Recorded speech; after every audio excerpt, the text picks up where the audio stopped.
नमस्कार प्रिय साथियों, आज हम करेंगे जीव विज्ञान के अंतर्गत मानव नेत्र। आइए देखते हैं। मानव नेत्र की बात करते हैं तो प्रकृति के द्वारा प्रदान किया गया एक महत्वपूर्ण अंग होता है नेत्र। प्रकृति के द्वारा प्रदान किया गया एक महत्वपूर्ण अंग होता है मानव नेत्र। मानव नेत्र की बात करते हैं तो संवेदी अंग है, संवेदी अंग होता है। दूसरी बात करते फोटोग्राफिक कैमरे की भांति कार्य करता है, की भांति कार्य करता है। तीसरी बात करते हैं उत्तल लेंस होता है। आंख में कैसा लेंस होता है? उत्तल लेंस होता है।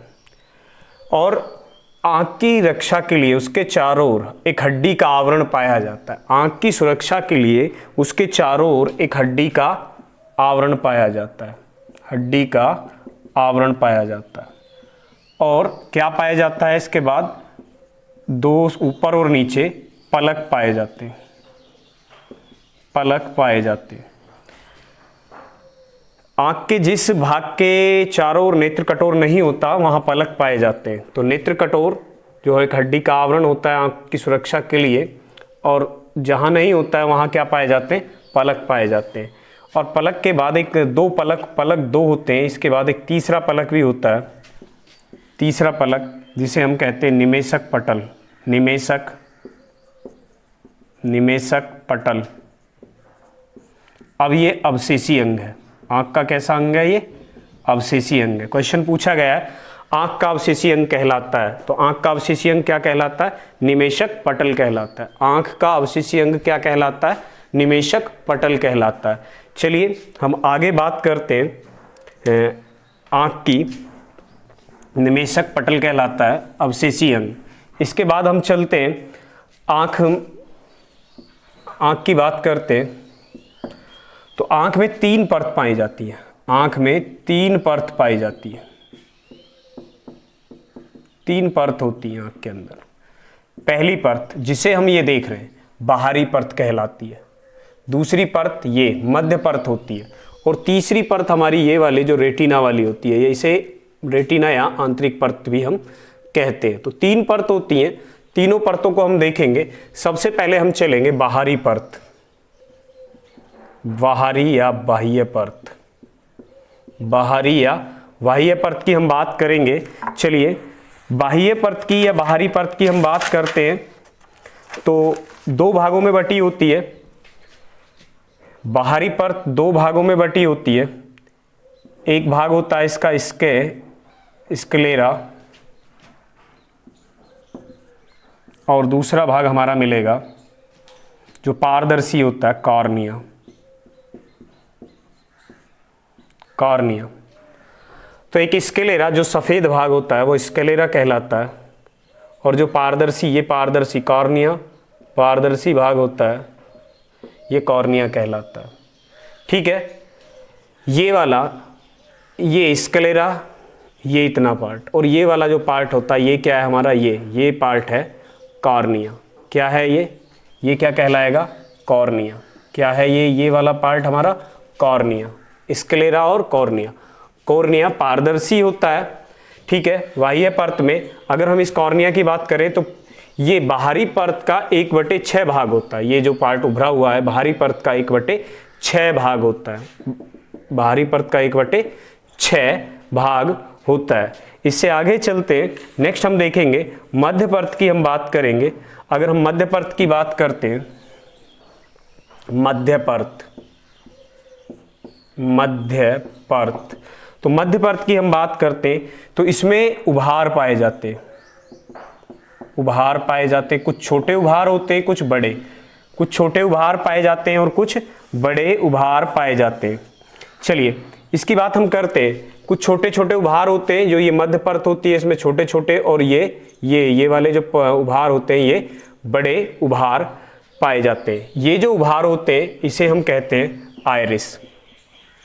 ये उभार क्या कहलाते हैं? आइरिस। ये हमारे आइरिस कहलाते हैं।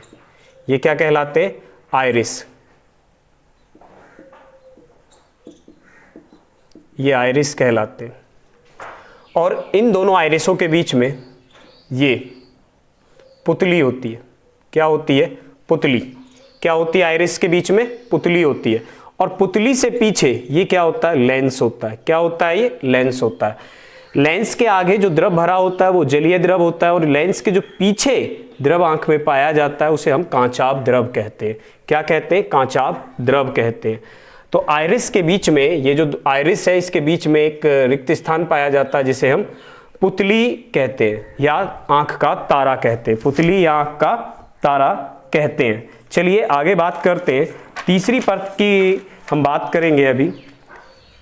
देखिए, ये जो परत होती है, मध्य परत जो होती है, इसमें कुछ कण पाए जाते हैं, कुछ काले, भूरे, नीले रंग के कण पाए जाते हैं, और इन्हीं के कारण आंख का रंग भी डिसाइड किया जाता है। इन्हीं रंगों के कारण आंख का रंग भी डिसाइड किया जाता है, और आइरिस के द्वारा ही आंख का रंग बताया जाता है कि आंख किस टाइप की, किस कलर की है।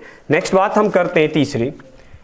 जो तीसरी परत हमारी होती है आंतरिक परत। आंतरिक परत जिसे हम कहते हैं रेटिना। आंतरिक परत या रेटिना कहते हैं। अगर हम बात करें रेटिना की तो ये आंतरिक या रेटिना। सबसे पहली बात, रेटिना प्रतिबिंब किस पर बनता है? प्रतिबिंब किस पर बनता है? रेटिना पर। कैसा बनता है? छोटा बनता है और वास्तविक होता है और इन्वर्स होता है। इन्वर्स होता है, उल्टा बनता है। ठीक है, इन्वर्स बनता है। देखिए, हम बात कर रहे थे पुतली के पीछे जो लेंस होता है वो लेंस कौन सा होता है? उत्तल लेंस। कौन सा लेंस होता है? उत्तल लेंस। प्रतिबिंब कहाँ बनता है? रेटिना पर बनता है, छोटा बनता है, वास्तविक बनता है और इन्वर्स बनता है, अर्थात उल्टा बनता है। अगर हम बात करें आंख के अंदर तो इसमें रेटिना के यहाँ आते हैं, इसमें देखते तो इसमें दो टाइप की कोशिकाएं पाई जाती है आंख के अंदर, एक शलाका टाइप और एक शंकु टाइप। तो शलाका की बात करेंगे। शलाका प्रकाश की तीव्रता को एडजस्ट करती है, या हम कह सकते हैं अंधेरे में देखने में सहायक होती है। अंधेरे में देखने में सहायक होती है। दूसरी बात हम करते हैं शंकु टाइप की। रंगों की पहचान, रंगों की पहचान के लिए में कार्य करती है। तो दूसरे टाइप की होती है शंकु टाइप की, वो रंगों की पहचान, अर्थात दिन में रंगों को देखने के काम, रंगों को पहचानने के काम आती है। ठीक, इसके बाद अगर हम बात करते हैं जो रेटिना है, रेटिना का जो अंदर वाला भाग होता है उसमें हमें पाए जाते हैं, रेटिना के अंदर वाले भाग में पाए जाते हैं न्यूरॉन। क्या पाए जाते हैं? रेटिना के अंदर वाले भाग में क्या पाए जाते हैं? न्यूरॉन। अब न्यूरॉन इकट्ठा होके, न्यूरॉन के इकट्ठा होने से न्यूरॉनों से किसका निर्माण होता है? नर्व का। और ये नर्व हमारी किससे जुड़ी होती है? मस्तिष्क से। समझिए, रेटिना के आंतरिक भाग में न्यूरॉन पाए जाते हैं। ये न्यूरॉन मिलकर किसका निर्माण करते हैं? एक नर्व का निर्माण करते हैं, और ये नर्व किससे जुड़ी होती है? मस्तिष्क से जुड़ी होती है। अर्थात प्रतिबिंब जो रेटिना पर बनता है, जो इन्वर्स होता है, उल्टा बनता है, वो मस्तिष्क को ये नर्व ही संदेश पहुंचाती है, संदेश पहुंचाती है मस्तिष्क को। नर्व के द्वारा ही संदेश जाता है और हमें प्रतिबिंब कैसा दिखाई देता है? सीधा दिखाई देता है। प्रतिबिंब हमें कैसा दिखाई देता है? सीधा दिखाई देता है। आगे अगर हम बात करें, आंख में दो द्रव पाए जाते हैं। जैसे ये वाला द्रव है जो लेंस के आगे होता है, ये हमारा ये वाला द्रव जलीय द्रव कहलाता है, और ये वाला जो द्रव होता है कांचाभ द्रव होता है, जो अंदर की ओर होता है। लेंस के पीछे जो द्रव पाया जाता है वो कांचाभ द्रव होता है। आगे हम बात करते हैं, आंख में पाया जाने वाला लेंस उत्तल लेंस होता है। पहले ही मैं बता चुका हूं कि आंख एक फोटोग्राफिक कैमरे की भांति कार्य करती है। आंख एक फोटोग्राफिक कैमरे की भांति कार्य करती है। आंख की स्पष्ट दृष्टि, न्यूनतम स्पष्ट दृष्टि 25 सेंटीमीटर होती है। आंख की स्पष्ट न्यूनतम दृष्टि कितनी होती है? दृष्टि जो विस्तार होता है वो कितना होता है? 25 सेंटीमीटर होता है। देखिए, अगर हम बात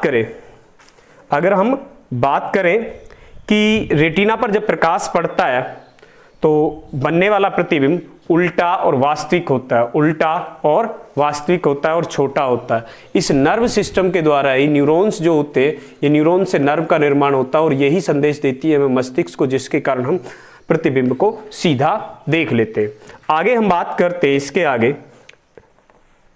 इसके आगे बात करते नेक्स्ट।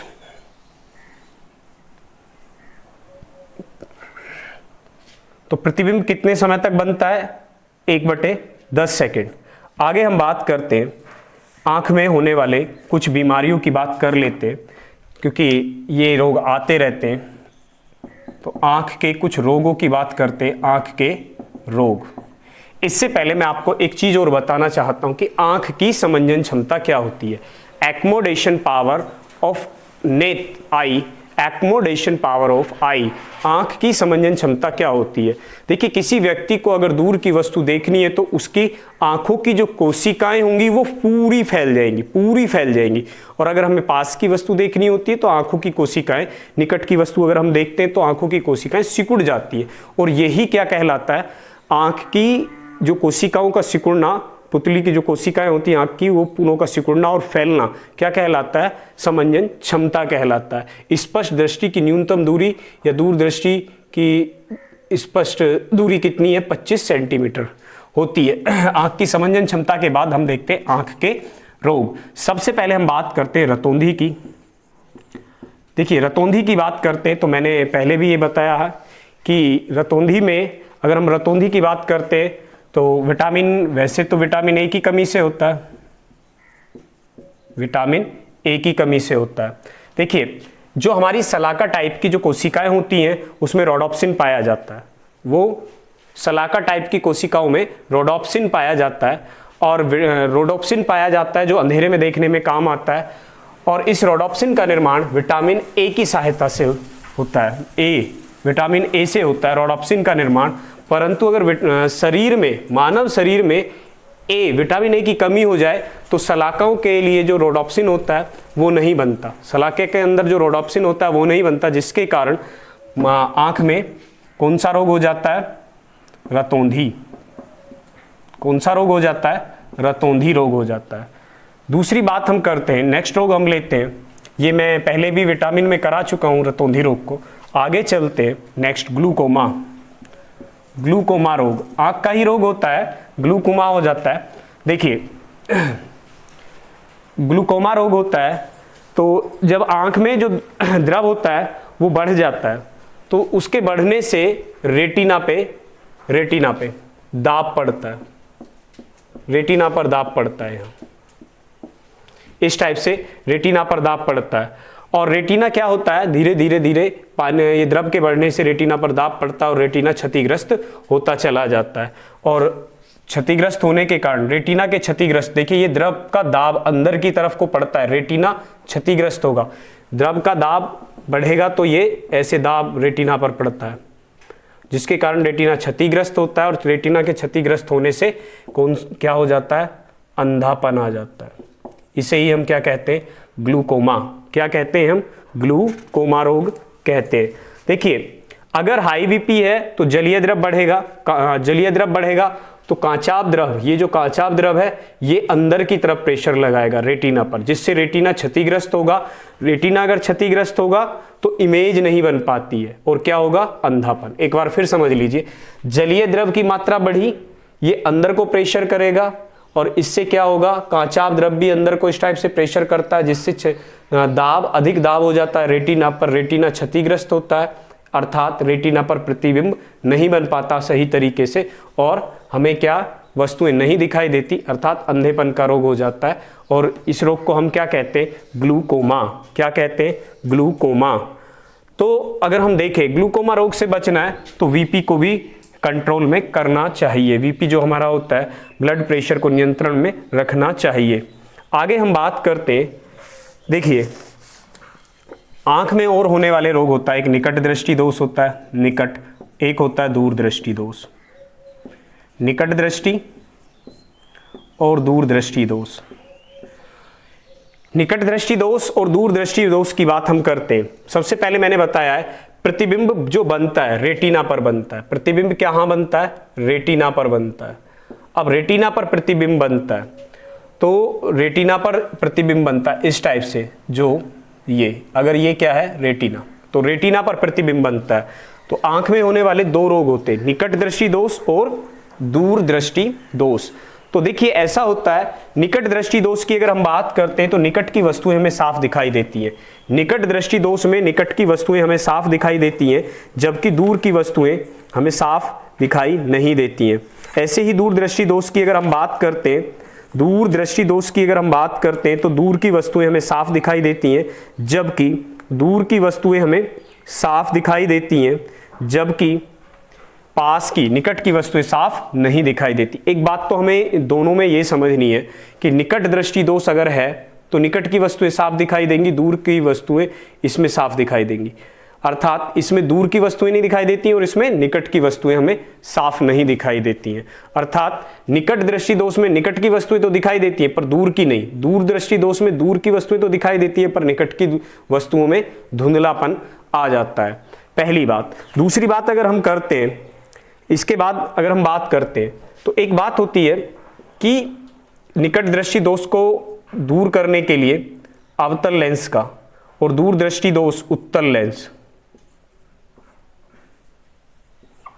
दूर दृष्टि दोष को दूर करना है तो उत्तल लेंस का प्रयोग किया जाता है। एक बात और देख लेते हैं, इसमें अवतल और इसमें उत्तल लेंस होता है। जो निकट दृष्टि दोष होता है इसमें क्या होता है? निकट दृष्टि दोष में होता क्या है? लेंस, जो लेंस होता है आंख का, लेंस जो होता है आंख का, उसकी वक्रता बढ़ जाती है, वक्रता बढ़ जाती है, लेंस की वक्रता बढ़ जाती है, लेंस की वक्रता बढ़ जाती है। अर्थात लेंस की जो वक्रता है यहां पे क्या हो जाती है? बढ़ जाती है। और इसके बढ़ने के कारण जो प्रतिबिंब बनता है, प्रतिबिंब कहां बनेगा निकट दृष्टि दोष में? रेटिना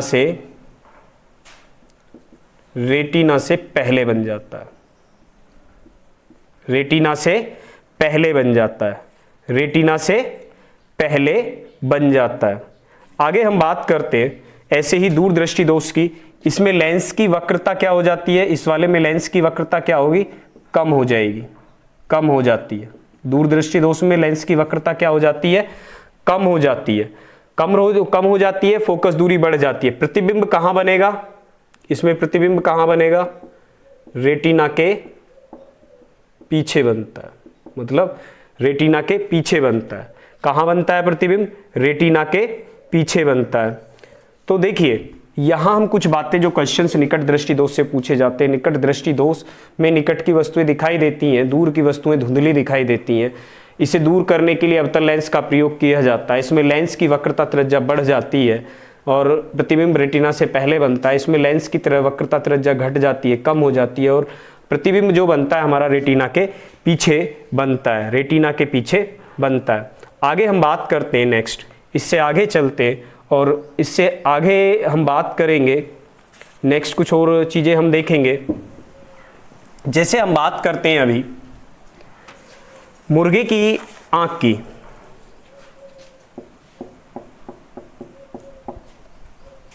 मुर्गे को लेके चलते हैं। मुर्गे की आंख के रेटिना में दंडाकार जो सेल्स होती हैं,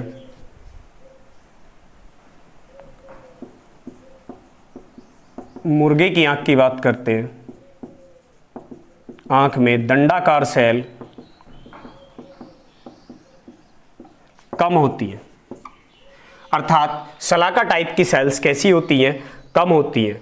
और यही कारण होता है कि मुर्गा सूर्य उदय से पहले जाग जाता है और सूर्य अस्त होते ही क्या होता है? वो सो जाता है। मुर्गी की आंख में दंडाकार सेल्स अर्थात सलाका टाइप की जो सेल्स होती हैं कम होती है, दंडाकार सेल्स कम होती हैं। अर्थात मुर्गा सूर्य उदय से पहले ही जाग जाता है और सूर्य उदय होते ही सो जाता है। चलिए आगे हम बात करते हैं कुछ, थोड़ा सा और देखते हैं आंख में होने वाले रोगों की, थोड़ी सी और बात करते हैं। तो निकट दृष्टि दोष और दूर दृष्टि दोष अभी हमने देखा था। एक होता है जरा दृष्टि दोष, आंख में होने वाला रोग होता है जरा दृष्टि दोष, जरा दृष्टि दोष। अगर इसकी बात करें तो जरा दृष्टि दोष, देखिए जरा में ना तो पास की वस्तुएं दिखाई देंगी हमें और ना ही दूर की वस्तुएं स्पष्ट दिखाई देती हैं। जरा दृष्टि दोष में ना तो पास की दिखाई देंगी ना दूर की दिखाई देंगी, तो इसमें कोई सी नहीं दिखाई देती है और इसके लिए क्या करते हैं, द्विफोक्सी लेंस, द्विफोक्सी लेंस का प्रयोग किया जाता है, द्विफोक्सी लेंस का प्रयोग किया जाता है, द्विफोक्सी लेंस का प्रयोग किया जाता है। इसके बाद हम बात करते हैं आंख में एक और होने वाला रोग होता है अबिंदुकता या एस्टिग्मा रोग, अबिंदुकता या एस्टिग्मा रोग। और इस रोग के निवारण के लिए बेलनाकार लेंस, बेलनाकार लेंस का प्रयोग किया जाता है। तो जरा दृष्टि दोष में कोई सा भी नहीं दिखाई देता है हमें, ना पास का ना दूर का, तो द्विफोक्सी लेंस का प्रयोग करते। अबिंदुकता या एस्टिग्मा रोग में बेलनाकार लेंस का प्रयोग किया जाता है, बेलनाकार लेंस का प्रयोग किया जाता है। आगे चलते हैं, थोड़ा सा और देख लेते हैं। एक होता है आंख में मोतियाबिंद, मोतियाबिंद, मोतियाबिंद की बात करते तो मनुष्य की आंख में लेंस पाया जाता है जो काफी लचीला और पारदर्शी होता है, लचीला और पारदर्शी होता है। और इस लेंस पर क्या होता है, कैल्शियम की परत जम जाती है। मनुष्य की आंख में पाए जाने वाले उत्तल लेंस जो पारदर्शी और लचीला होता है, इस लेंस पर सीए की परत जम जाती है और ये लेंस कैसा हो जाएगा, सीए के जमने से कठोर हो जाता है। कैसा हो जाता है, कठोर हो जाता है। और इसे कठोर होने के कारण मनुष्य आंख से देख नहीं पाता और इसका उपचार हम कर सकते हैं लेंस का प्रत्यारोपण करके, लेंस का प्रत्यारोपण करके इसका उपचार भी हम कर लेते हैं। थोड़ा सा आगे चलते देख लेते हैं, थोड़ा समझ लेते हैं। देखिए निकट, निकट में हम करते हैं अवतल का प्रयोग, दूर दृष्टि दोष में हम करते हैं उत्तल का प्रयोग, जरा दृष्टि दोष में हम करते हैं द्विफोक्सी, जरा दृष्टि दोष में द्विफोक्सी, और एस्टिग्मा या अबिंदुकता, अबिंदुकता में हम करते हैं बेलनाकार लेंस, बेलनाकार लेंस का प्रयोग किया जाता है। तो इनसे क्वेश्चंस आता रहता है, तो इसे हम देख सकते हैं। वर्णांतता के बारे में मैं काफ़ी बता चुका हूँ। वर्णांतता कलर ब्लाइंडनेस होता है जिसमें रोगी व्यक्ति के आँख में जो कोन टाइप की कोशिकाएं होती हैं वो काफ़ी कम हो जाती हैं, जिसके कारण वो हरे और लाल रंग को नहीं पहचान पाता। वर्णांतता एक अनुवांशिक बीमारी है, जेनेटिक बीमारी है, कल भी इसके बारे में हमने बात की थी। तो ये है मानव नेत्र।